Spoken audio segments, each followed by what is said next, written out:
Good, di ba?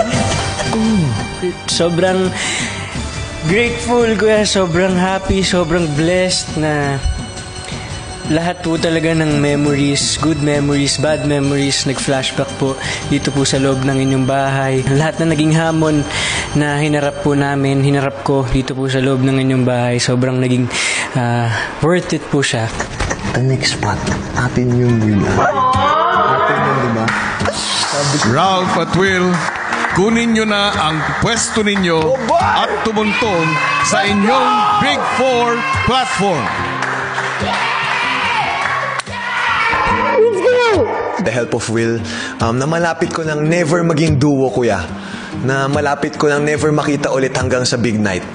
Ngayon,